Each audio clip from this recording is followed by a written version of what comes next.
नमस्कार साथियों, एक बार फिर अपने YouTube channel Vedanta GS academy में आप सभी का स्वागत करता हूं। आज के इन सत्र में बंगाल में जिस तरह बांग्लादेशियों की धरपकड़ स्टार्ट हुई है और उनको डिपोर्ट करने के लिए सरकार कदम उठा रही है, उस पर चर्चा करेंगे। और उसी के तहत केंद्र सरकार और गृह मंत्री अमित शाह भी सरहदी राज्यों का दौरा करने जा रहे हैं और बीएसएफ और जो बॉर्डर सरहदी गांव हैं और उस राज्य की पुलिस के साथ मिलकर एक ऐसा अवैध सुरक्षा चक्र बनाने का काम करने की सरकार जा रही है, जिससे बॉर्डर से जो अवैध घुसपैठ है, मादक पदार्थों की तस्करी है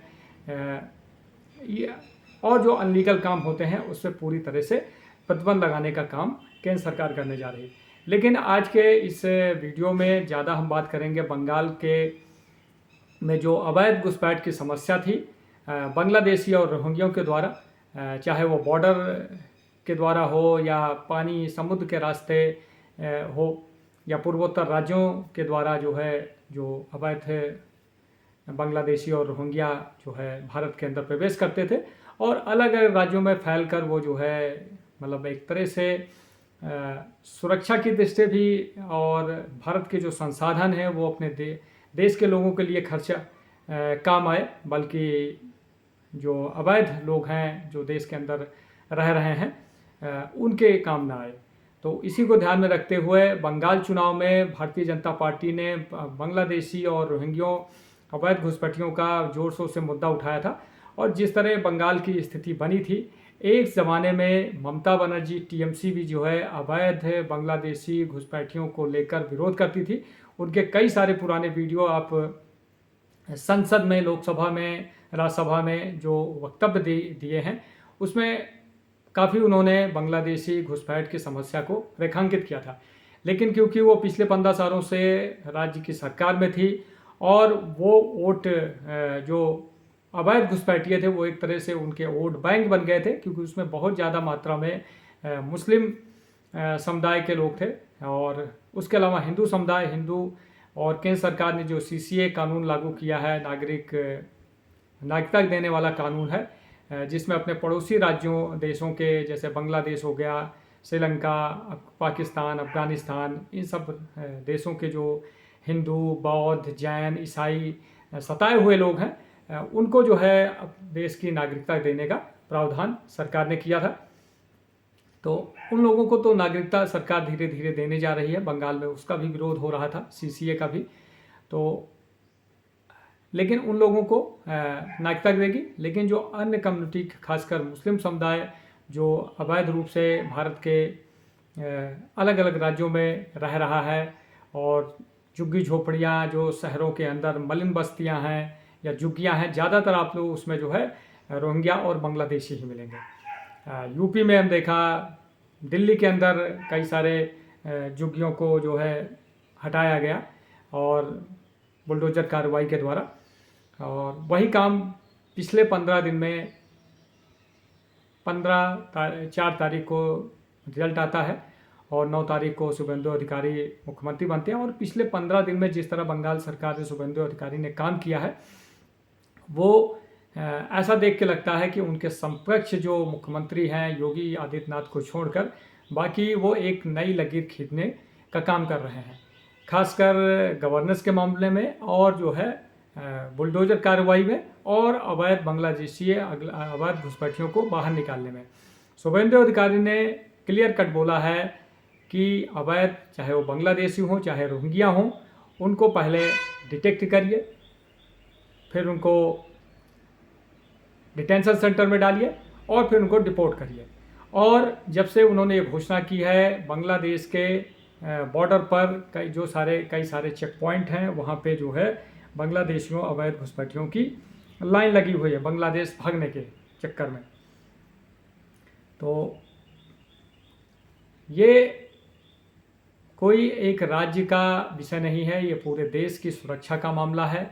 और अगर एक तो भारत की जनसंख्या खुद ही 1.5 अरब पहुँचने वाली है और उसमें अगर 2-3 करोड़ बांग्लादेशी रोहिंग्या भारत के अंदर रह रहे हैं, तो भारत के संसाधन को यूज कर रहे हैं और इनकी वजह से सुरक्षा व्यवस्था भी बिगड़ती है, क्योंकि ये ज़्यादातर झुग्गी झोपड़ियों में रहते हैं और छोटे मोटे काम, तो मतलब लोगों के संसाधन पे भी कब्जा कर रहे हैं, ज़मीनों पे भी कब्जा कर रहे हैं और अनलीगल काम में भी ये पकड़े जाते हैं। तो कई सारी समस्याएं हैं जो, और इनके साथ जो है बॉर्डर पे जो है सुरक्षा की दृष्टि से और अवैध तस्करी, मादक पदार्थों की तस्करी, हथियार, करेंसी, ये सब चीज़ें भी जो है बहुतायत में इनका भी जो है अनलीगल तरीके से आना जाना होता है। तो इसको ध्यान में रखते हुए बंगाल सरकार ने अवैध बांग्लादेशियों और रोहिंग्याओं को निकालने का काम स्टार्ट कर दिया गया है। मालदा में जो है 9 होल्डिंग सेंटर बनाए गए हैं। मतलब बंगाल सरकार ने कथित घुसपैठियों के खिलाफ जो राज्य सरकार की डिटेक्ट, डिलीट और डिपोर्ट नीति अब जमीन पर उतरती दिखाई दे रही है। मालदा जिला में इस अभियान के तहत पहला ऐसा जिला बन गया है जहां संदिग्ध विदेशियों नागरिकों को होल्डिंग सेंटर में रखा जा रहा है। फिलहाल यहाँ 9 संदिग्ध रखे गए हैं। पुलिस अधिकारियों के अनुसार यह होल्डिंग सेंटर मालदा के इंग्लिश बाजार इलाके में चंदन पार्क में स्थित है। और इस तरह जो है बॉर्डर बांग्लादेश के पश्चिम बंगाल के जो बॉर्डर के ज़िले हैं उनमें अलग अलग ज़िलों में होल्डिंग सेंटर बनाए जा रहे हैं जहां अवैध बांग्लादेशियों को रखा जा रहा है। उनका कागज़ पत्र चेक हुआ, उनका फिंगरप्रिंट्स और मतलब एक पूरी तरह से उनका वेरिफिकेशन हुआ ताकि वो दोबारा जो है भारत के अंदर ना आए, और अगर आते हैं तो वो तुरंत पकड़े जाएं। क्योंकि उसमें से बहुत सारे ऐसे लोग हैं जिनके आधार कार्ड बन गए हैं, जिनके राशन कार्ड बने हुए हैं, जिनके वोटर आईडी कार्ड बने हुए हैं, और ये सब इसलिए हुआ है कि वो वोट बैंक के रूप में जो सांप्रदायिक पार्टियां या सांप्रदायिक राजनीति करती हैं, जो धर्म निरपेक्ष का चोला ओढ़कर राजनीति करती हैं, उनका वो वोट बैंक बनता है।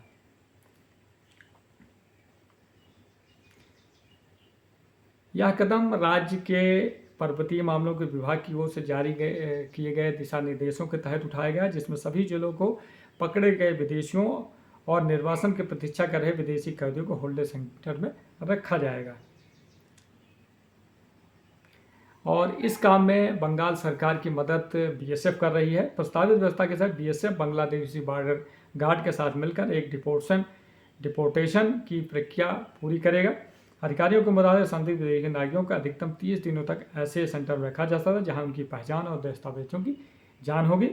और इसके बाद नई इमिग्रेशन एंड फॉरेन एक्ट 2025 के तहत पुलिस उनको बिना वारंट के गिरफ्तार का अधिकार दिया है। साथ ही इनका बायोमेट्रिक डेटा संग्रह, रिकॉर्ड अपलोड और केंद्रीय डेटाबेस में सत्यापन के बाद इनको डिपोर्ट किया जाएगा।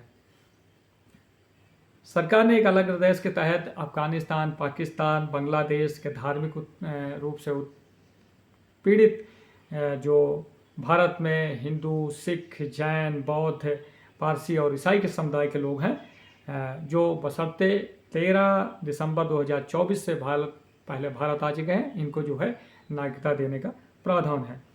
तो इस तरह मतलब जो है सरकार ने जो है बंगाल सरकार ने अवैध बांग्लादेशियों के खिलाफ कड़ी कार्रवाई करते हुए उनको उनके मूल देश भेजने का काम करना स्टार्ट कर दिया गया है। और बहुत सारे ऐसे बांग्लादेशी बॉर्डर के इलाके हैं जहाँ पे बांग्लादेशी अवैध घुसपैठियों की भीड़ लगी हुई है। वो वहाँ जाने के लिए मतलब सरकार ये देखने पे समझ में आता है कि अगर सरकार कोई चीज़ करना चाहे, हर राज्य जो है बोलते हैं अवैध बांग्लादेशियों का मुद्दा है, लेकिन असम में और बंगाल में ये दिखाया है कि अगर सरकार चाहे तो एक भी विदेशी नागरिक बिना जांच कागज पत्र के, बिना अवैध कागज के वो भारत देश के अंदर नहीं रह सकता। इसके अलावा अमित शाह जो है केंद्र सरकार पिछले कुछ दिनों में अमित शाह बॉर्डर इलाकों का दौरा करेंगे, अलग अलग राज्यों का, जिसमें सीमा की सुरक्षा व्यवस्था की समीक्षा करेंगे। सुरक्षा एनजीओ के साथ एक अहम बैठक करेंगे जिनमें सुरक्षा, घुसपैठ को रोकने की रणनीति और संवेदनशील इलाकों की जमीनी स्थिति का वो निरीक्षण विशेष फोकस रहेगा। इस तरह राजस्थान, गुजरात, पंजाब, जम्मू कश्मीर, आसाम, बंगाल, त्रिपुरा, मेघालय, ये सब राज्य हैं जहाँ पे अमित शाह के दौरे हो सकते हैं। और वो बीएसएफ के साथ मिलकर, वहाँ की लोकल पुलिस के साथ मिलकर, और जो ग्रामीण जो बॉर्डर इलाके के जो गांव हैं उनके लोगों को मिलकर जो है एक ऐसी व्यवस्था बनाई जाएगी जिससे अवैध घुसपैठ, अवैध रूप से जो वहाँ मादक पदार्थों की तस्करी या जो भी काम अनलीगल तरीके से काम होते हैं उनको पूरी तरह से ख़त्म किया जाए। और ये जो अवैध बांग्लादेशियों और रोहिंग्यों को हटाने का काम शुरू हुआ है, इससे आने वाले समय में जो सांप्रदायिक राजनीति करती हैं, जो धर्म का चोला ओढ़कर राजनीति करती हैं, ऐसी पार्टियों को अपने फिर से राजनीतिक मुद्दों को गढ़ने के लिए नया कुछ जुगाड़ करना पड़ेगा। क्योंकि अब बहुत ज़्यादा दिन जो है अवैध बांग्लादेशियों के सहारे सांप्रदायिक राजनीति करके जो है बहुत ज़्यादा दिन तक राजनीति में सर्वाइव करना मुश्किल होगा। और ये एक तरह से सांप्रदायिक राजनीति पे बहुत बड़ी चोट है। और ये चीज़ जो है बीजेपी असम में दोहरा चुकी है, कर चुकी है, और बंगाल में उसको दोहरा रही है।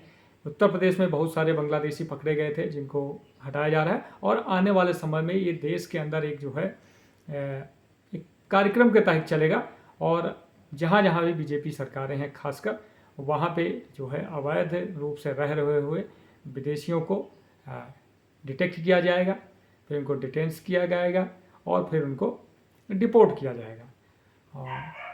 और ये सही भी है, क्योंकि देश के अंदर अगर अवैध रूप से जो लोग रह रहे हैं, इनकी वजह से सुरक्षा व्यवस्था, इनकी वजह से भारत के जो संसाधन हैं जो भारत के लोगों के लिए यूज होने चाहिए, उस पर वो कब्जा कर रहे हैं। अवैध ज़मीनों पे झुग्गी झोपड़ी हर शहर में देखते हैं कि जो भी खाली पड़ी ज़मीन है, सरकारी ज़मीन है, सार्वजनिक ज़मीन है, उस पर जो है महीने 2 महीने में रातों रात जो है बड़ी बड़ी झुग्गी बस्तियाँ उगाती हैं।